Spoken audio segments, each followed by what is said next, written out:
This video is all about drawing capes. We're going to start with some basic concepts that go into the way that I draw capes, and then we'll put it all together into a drawing of a cape that showcases all of those elements put together. So I want to go ahead and start with a few basic concepts. We're going to draw the bottom of a cape, and we're going to be looking down at it. And so basically the shape that we're going to draw is like an oval, and the cape is going to come up from that oval just like this, and we'll have an opening right here. And so it really erase this line here and this back here, and that's going to give us the front of our cape rounding around to the back. And that is a really simple representation. But obviously we don't see capes that just sit in a perfect oval like that. And so we're going to take this just a step further. I'm going to draw my oval just like this. And on top of that oval, I want to draw some interesting curves and just detail. And I'm just going fairly random with this. And so that's what I've got. And it really doesn't look like much right now. But what I'm going to go ahead and do, I'm going to draw my outside lines coming up from it here. I'm going to draw the opening of my cape. I think I'll start here and I'll start here. And so I already know that everything back here is just going to be erased. So let's just go ahead and do that. And this is also going to be erased. And so from here, what I'm going to do, I'm going to draw a line up from here,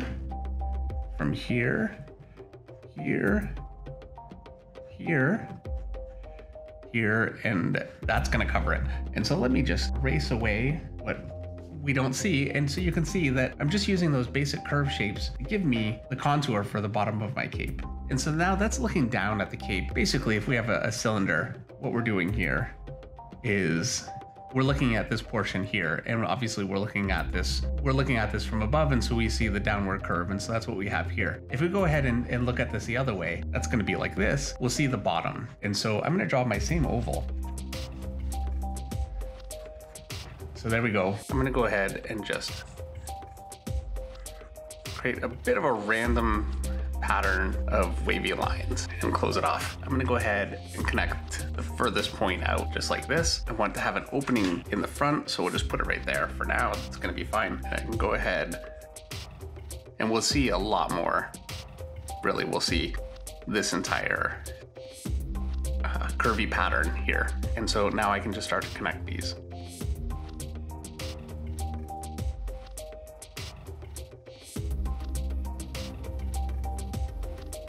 And so that's really all there is to it. It's very easy to create the bottom of a cape, either looking down at it or looking up at it, just by creating a squiggly pattern and then connecting it up. So the next thing I want to cover is something called diaper folds. And what we're going to do is I'm going to create two pins, and I'm going to drape my fabric between those pins. And so my fabric is going to be held up from the pins here, but gravity is going to affect it in the center and push it down. And so that's going to create two types of folds. It's going to create diaper folds down the center, and it's going to create pipe folds on the outsides. And so I'm going to go ahead and start with the pipe folds. And to do that, it's very easy. I'm going to use a squiggle again. It's going to be shaped like this. And now all I need to do is just connect this up. And I can do the same thing on the other side.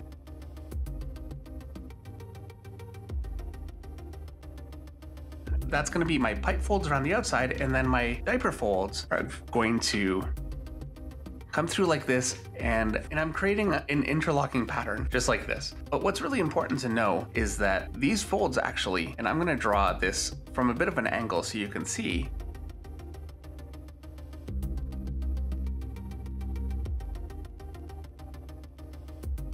are actually complete shapes that we could draw dimensionally like this. I'm drawing like a 3D model basically, so you can really see the shapes that I'm drawing. And so it's a complete shape that we could kind of represent like this.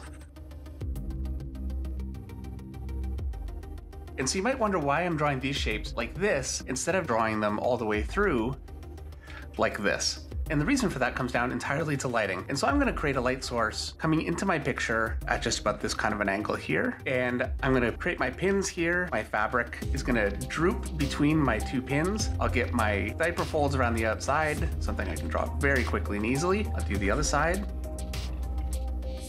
And I'm going to draw these all the way through, just like this. But when I light this, I'm going to get a shadow here. And then the upper side here is still going to face a little bit from the light, away from the light, and so I'm going to see a shadow here. And you can see how I'm getting a bit of an interconnection from that. Now I'm going to draw a shadow here. And then the top of that same fold, away from the light, it's gonna shadow just like this.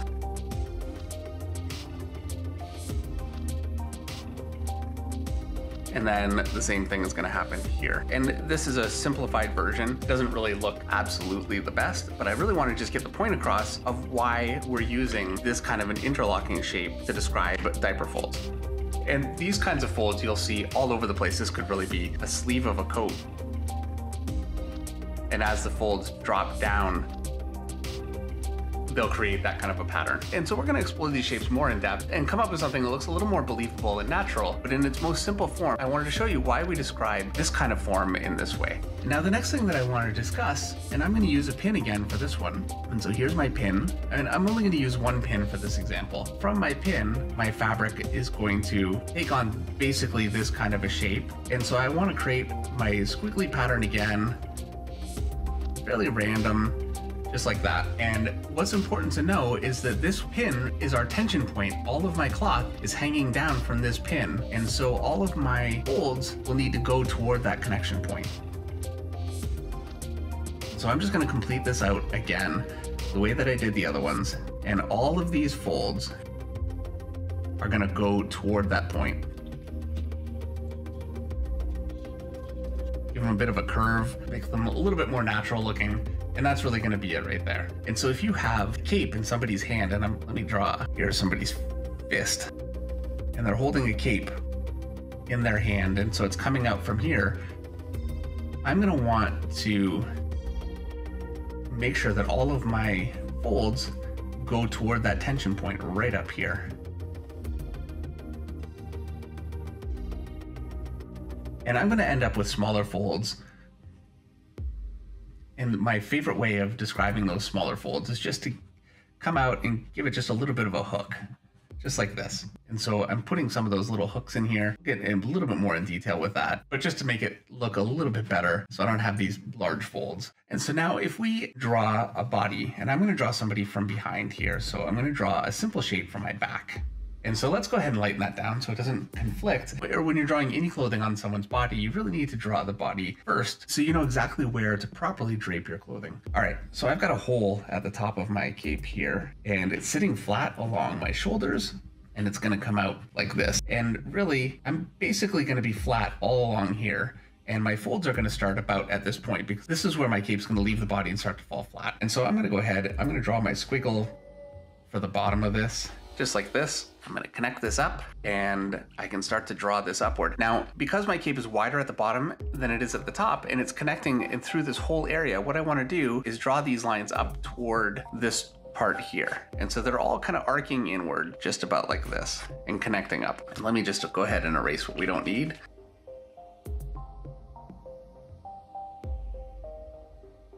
And my folds are gonna get much smaller and closer together toward the top and be a little bit more detailed even. And so we'll have some more lines at the top that will fall into larger shapes at the bottom. Now, before we move on to some more specific examples and some more stylization, I want to show you one more important element of the way that I draw a cape. So I've got my figure basically roughed in here. And I have a couple of choices. I'm going to show you a way that I really like to draw capes. So let's lighten this down so it doesn't get in the way. And one choice that I have is to draw the opening for the front of my cape basically here, and then to rest flat here, and I could create a bit of an opening there. And that's a fairly flat way to draw the cape. Everything is going to be connected just basically through here and start to pipe out below that point. Just like this. And that's all well and good if I have a cape draped completely over the body so it just lays flat. But that's really not very often the way that a cape sits on a superhero. What you'll see much more often is a cape that connects from here and comes up over the shoulders in this kind of a shape here. And so that's basically the shape that the cape comes across. We've got our body here, and so we'll see it, and the cape sits across the back.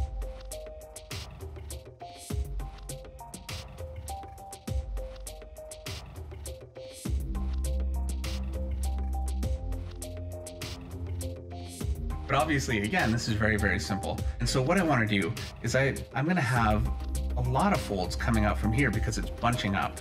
And so they're very, very small. and they're gonna widen out as they go across the back. And I want to come up like this, give it a bit of an indent here, come down.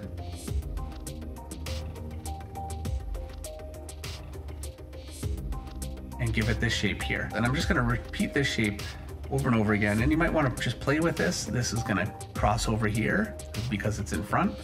It's gonna come up here.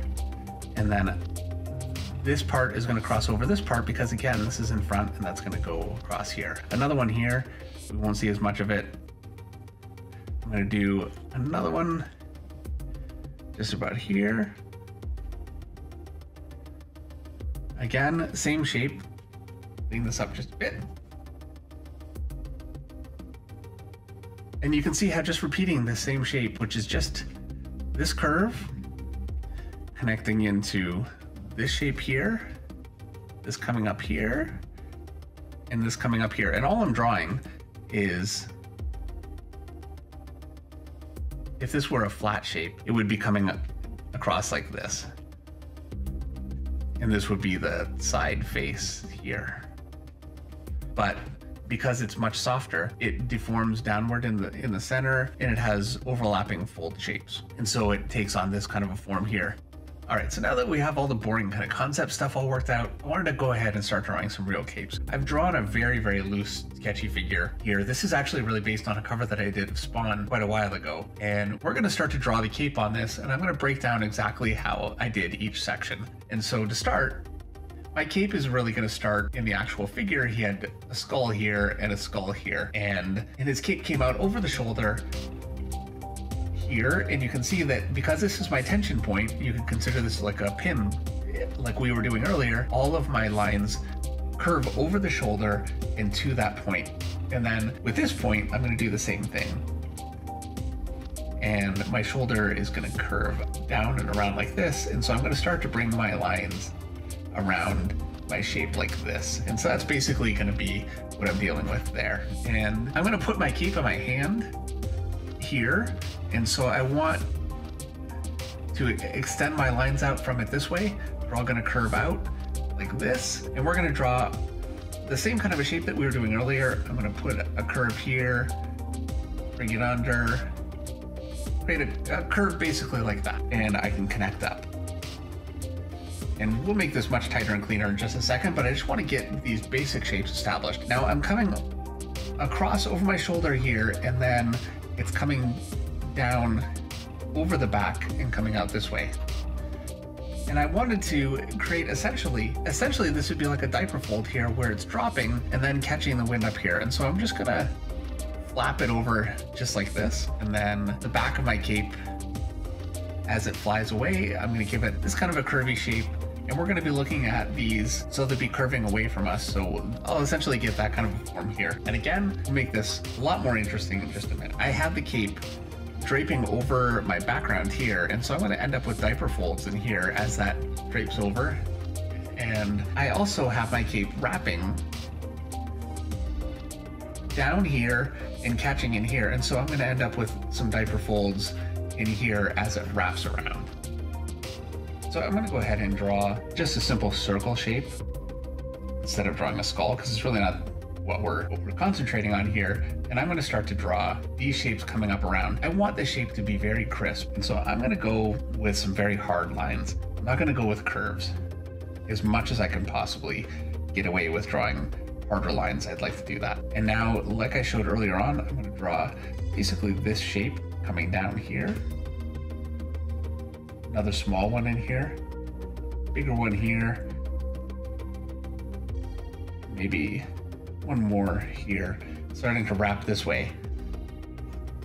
And I'm gonna create a pattern like this, and this is just gonna be holes in my cape, just to make things a little bit more interesting. Wrapping this up like this and back down, and I'm creating essentially a pipe fold here, just like this.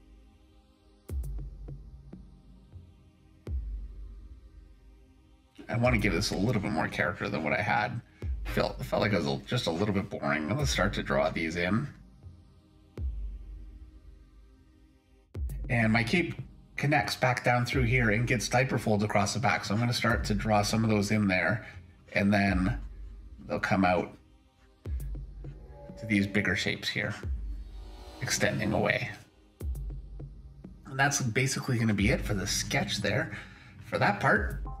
I'm going to move on to the other shoulder. I'm going to wrap over. Same kinds of shapes.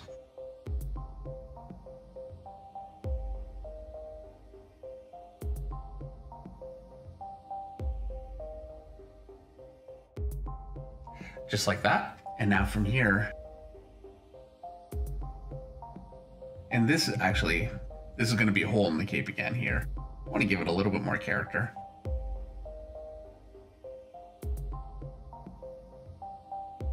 These are all connecting up to the hand here.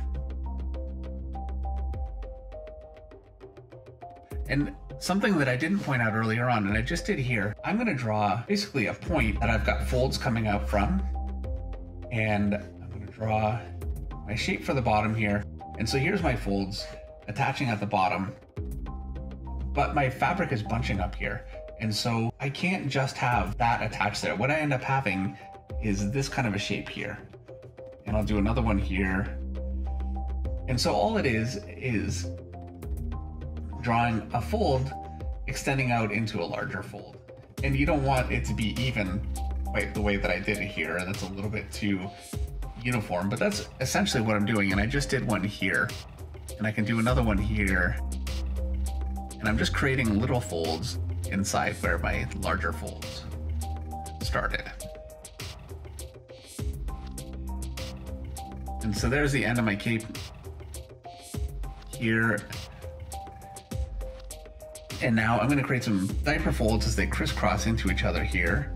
And so I'm just going to start with simple crisscrossing, just like this. One line crossing past another one.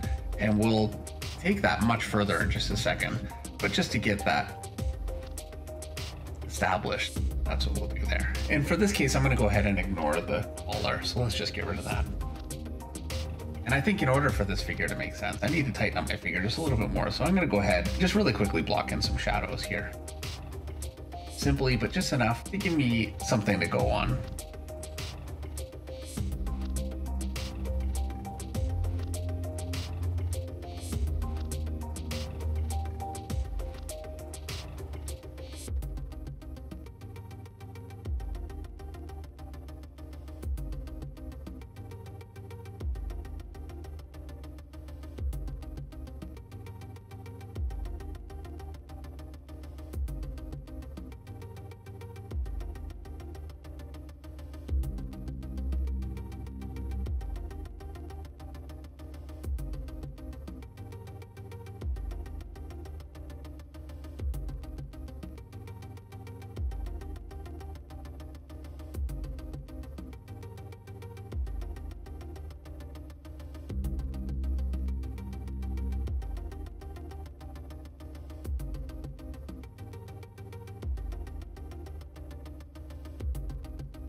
So there's my figure really roughly blocked in with lighting. I wanted to do just enough that I have something to base the lighting on for my cape. I thought it would look a little strange floating on top of a completely bare figure. And so I'm gonna go ahead and start to add in my shadows. This is a raised portion here. I'm darker in here, so I'm gonna put in just a little shadow there. I'm gonna do the same thing here. Again here, up to my head here. And I want to think in terms of some jagged shapes too.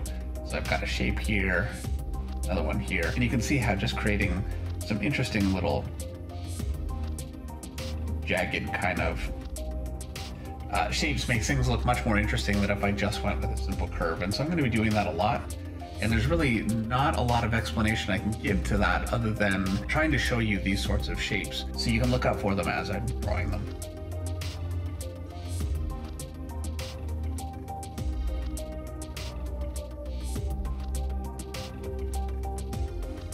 And because I've got these broader shapes bunching, I'm drawing folds basically like this in here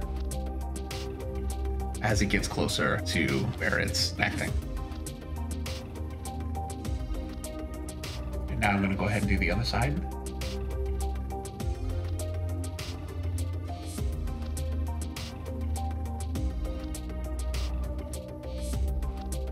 And in some ways you can look at this like line weights. And for line weights, basically what I would do is I've got a curve and another curve intersecting. And if I'm lighting from here, I'm going to go thicker here up to this connection point and accentuate that connection point. And as I round up toward the light, and my light again is coming from here, I'm going to get much thinner, and I could even break it up so it's just not even visible. So I'm going to do the same thing here. As I get away from the light, it's going much thicker. And so a lot of that concept is what I'm doing here. I'm going to go thicker here, and then thinner here, thicker here, and thinner here. But I want to make sure to shore up that connection point, just like I did here. And now this is going to be underside. The underside here is going to create a little bit of shadow. I want to put in one of these kinds of shapes here. I'll do another one in here. And I'm making sure just to give it some nice character. I can do the same thing again here. Just making the line jagged. I'm going to go thicker here. It's away from the light. Thicker here. And here. And then just go to my underside here. Give it a little jagged piece out there. And that's really all there is to it. Now I'm going to cast a shadow over my figure here. Got a bit of a cast shadow from these shapes here, these circle shapes here. I think I'll cast a bit of a shadow under here. That's going to do it for the top part. This here will be shadowed out. So let's just go dark in there. And I think this will be dark in here. This is the inside of my cape, away from the light really. So let's go nice and dark. I'm just going to go ahead and dark here too. Darken it in here too. And I'm going to start to just shadow in some pockets of the cape where I know it's going to be completely dark, because it's all the way in there away from the light. Some of this will be dark here too, but I want a little bit of detail in here, so I'm not just going to completely shadow that out. Another shape here. And I'm just going to basically interlock these shapes. Just like this. Just get some kind of interesting sort of jagged shapes fitting together. And that's going to do it there. And that's going to shadow under here. I really want to cast a shadow from this whole area, and so I'm just going to go ahead and do that. And I'm going to mirror what I had here. I've got my circle here, and I'm kind of mirroring that shape because I'm casting a shadow from this overall shape here. So let's go ahead and just draw that in.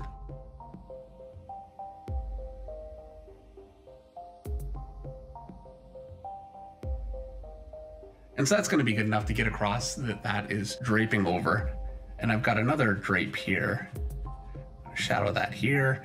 This whole thing will shadow here. And then this part here is going to also shadow under, just like that. And I'm going to start to come out here. And I'm going to make this dark as I go far under here. I want this shape here to cast a shadow behind it, just like this. This shape here is already kind of casting a shadow. Now I don't want this to be completely just flat, and so I'm going to just create some jagged shapes to get some nice kind of fold indication in there. And the more jagged I go with that, the more it just really seems to read like some interesting folds. I've got a bit of a curve under here, so let's just go ahead and hit that with a little shadow. And again, create some interesting kind of jagged shapes there. And I wish I could tell you something a little bit more scientific than jagged shapes, but that's the extent of my understanding of these kinds of shapes. And this is really based on observation. So trying to be really scientific about it, I suppose I could, but I've never felt the need beyond just getting some shapes that read. Got a bit of a shape already indicated here. Let's go ahead and put that in. And then this is gonna shadow under here, just like this. This will shadow in here. And what I'm gonna do right now, I've got another shadow in here. So that's what I have now, but I want this to be a little bit more connected. And so now it really starts to be a case of just putting together my overall shadow. Now that I've got the major elements defined, another piece here. I'm starting to obscure what I had going on here with the shadow, but hopefully that will still read. If it doesn't, I might change it just to make it a little bit more obvious. And I think I'm going to end up obliterating it by shadowing a little more deeply here, but I think it needs it. And this is really all a judgment call, because I'm not using reference directly. I'm having to decide somewhat where I want my shadows to fall.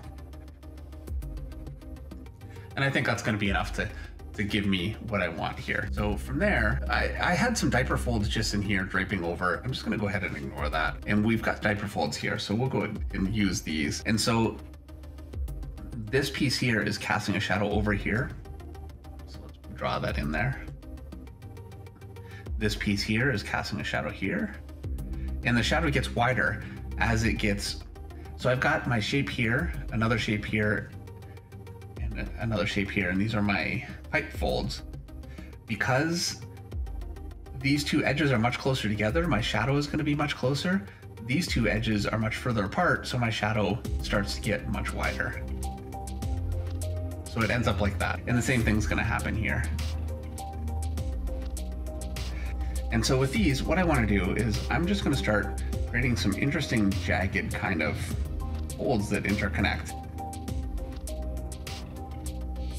And for this, I really recommend looking at artists like Kelly Jones and Bernie Wrightson. They do these kinds of shapes beautifully. If there are direct rules to be aware of with this, I don't understand them well enough to really be able to explain them properly. I really think this is a place where observation works well, and you can find great examples of this from life drawing or from other artists.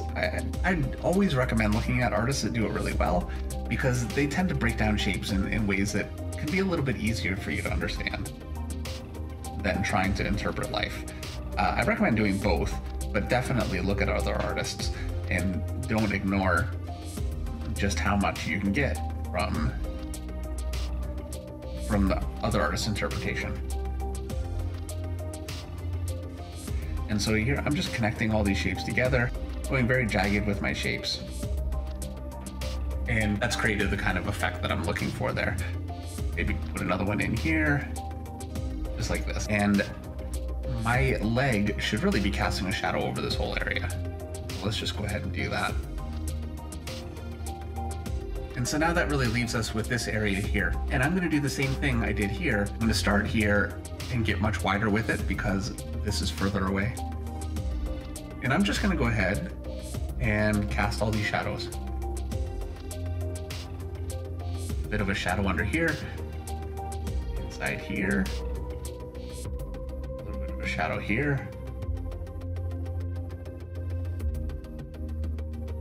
This is going to give me a pretty good shadow here, just about like this. This whole thing will cast a shadow. I want to open it up just a little bit because I've got a hole here. So I'm going to make sure to reflect that in the shadow that it casts. This here, I think I really should have gone further. This whole thing, I think will shadow through just like this. And another shadow here.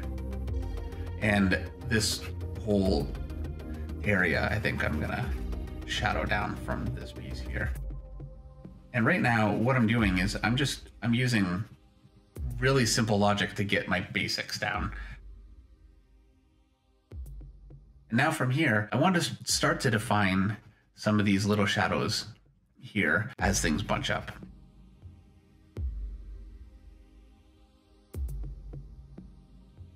I think I'm gonna give this just a little bit of a shape here. And I'm just starting to create smaller folds inside my larger folds.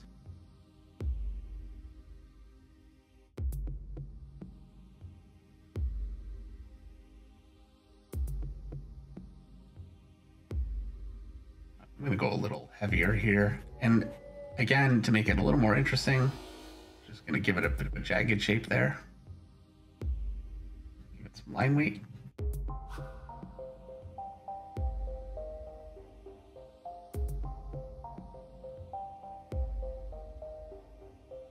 Draw another shape here.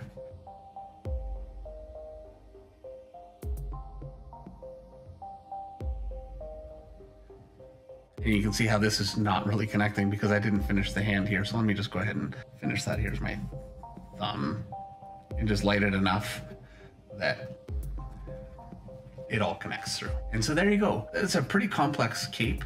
And you can see that it's using all the same rules that we learned earlier on and just kind of putting them together. I'm going to give this some line weight just to finish it up. Just clean things up a little bit.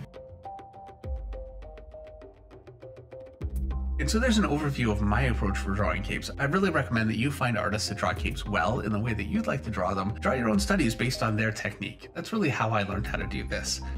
Thank you so much for watching. Be sure to tune in every Monday night at 8 o'clock Eastern for Monday Night Draw with Meredith and Dave, and I will see you in the next video.